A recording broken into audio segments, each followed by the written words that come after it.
बच्चों, अपने पिछले वीडियो में हमने पढ़ा था विलयन के बारे में पढ़ा था। विलयन के गुण पढ़े थे और दो प्रकार के विलयन पढ़े थे, संतृप्त विलयन और असंतृप्त विलयन। आज हम पढ़ेंगे निलंबन। तो क्या है निलंबन? चलिए हम पढ़ते हैं। निलंबन एक विषमांगी मिश्रण है जिसमें विलेय पदार्थ के कण घुलते नहीं हैं बल्कि निलंबित रहते हैं। ये निलंबित कण आँखों से देखे जा सकते हैं।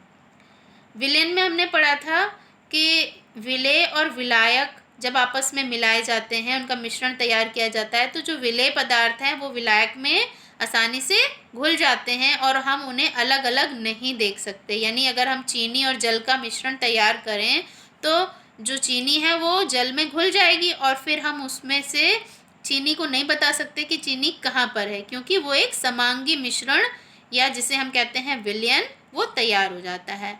उससे अलग जो निलंबन होता है वो विषमांगी होता है। उसमें यदि हम कोई विलेय पदार्थ मिलाते हैं तो वो घुलते नहीं हैं और उन्हें हम आसानी से देख सकते हैं। उदाहरण के तौर पे यदि हम मिट्टी को जल में मिलाएं, है ना, आप एक कांच के गिलास में जल लीजिए और उसमें थोड़ी मिट्टी डालिए और उसको घोलने की प्रयास करिए, तो मिट्टी उसमें घुलेगी नहीं बल्कि उसमें तैरती रहेगी और आप उन मिट्टी के कणों को आसानी से देख पाएंगे। जबकि जल और चीनी के विलयन में आप चीनी को नहीं देख पा रहे थे क्योंकि वो उसमें घुल गई थी, लेकिन यहाँ पर जो निलंबन होते हैं उनमें आप मिट्टी को आसानी से देख पाएंगे। और यदि हम जो चौक होती है उसको जल में मिलाएं तो भी यही होगा, चौक के कण आप आसानी से उस निलंबन में देख पाएंगे। तो इस प्रकार के जो मिश्रण होते हैं वे कहलाते हैं विषमांगी मिश्रण और उन्हें हम क्या कहते हैं? निलंबन। अब निलंबन के गुण पढ़ लेते हैं। निलंबन एक विषमांगी मिश्रण है, अभी मैंने बताया। निलंबन के कण आंखों से देखे जा सकते हैं। छानने की विधि द्वारा विलेय के कणों को मिश्रण से पृथक किया जा सकता है। निलंबन को शांत छोड़ देने पर कण नीचे बैठ जाते हैं, अर्थात निलंबन अस्थायी होता है। यदि हमने मिट्टी और जल का निलंबन बनाया तो उसको यदि हम थोड़ी देर छोड़ देते हैं, शांत रख देते हैं कहीं पर, और थोड़ी देर बाद देखते हैं तो क्या देखते हैं हम? जो मिट्टी है वो उस गिलास में नीचे नीचे बैठ जाएगी, तली पर बैठ जाएगी और हम आसानी से ऊपर के जल को और नीचे मिट्टी को पृथक पृथक देख सकते हैं। और यदि हम उसे छानने की विधि द्वारा या किसी छन्नी से छाने तो वो मिट्टी आसानी से, जल अलग हो जाएगा और छन्नी में मिट्टी रह जाएगी, तो हम इन दोनों को पृथक कर सकते हैं।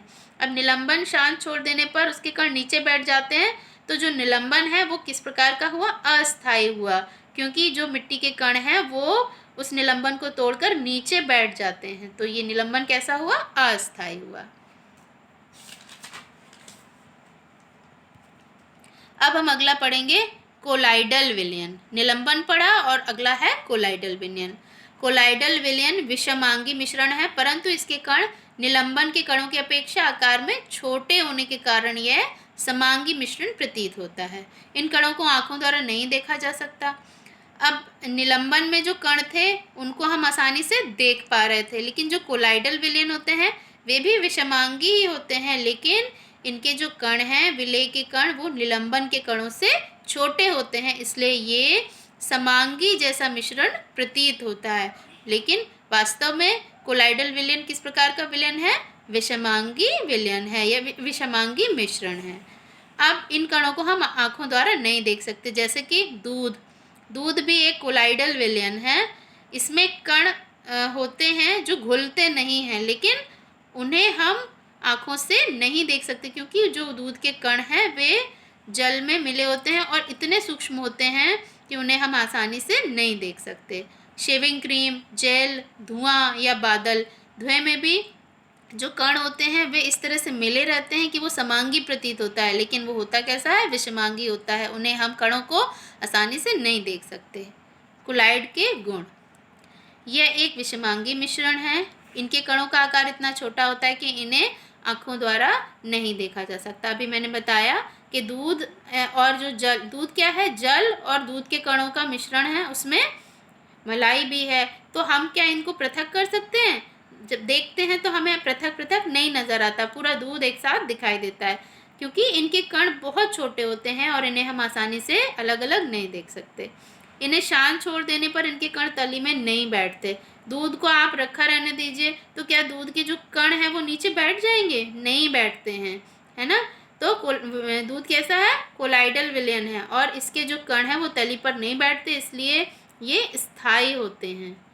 कोलाइड के कणों को छानने की विधि द्वारा भी पृथक नहीं किया जा सकता, क्योंकि जब उसके कण नीचे नहीं बैठेंगे तो उन्हें हम छान भी नहीं सकते, अलग अलग भी नहीं कर सकते। लेकिन एक विशेष विधि जिसे हम कहते हैं अपकेंद्रीकरण तकनीक, उसके द्वारा दूध के कणों को हम जल से पृथक कर सकते हैं। आगे हम पढ़ेंगे इस तकनीक को, अपकेंद्रीकरण तकनीक क्या है।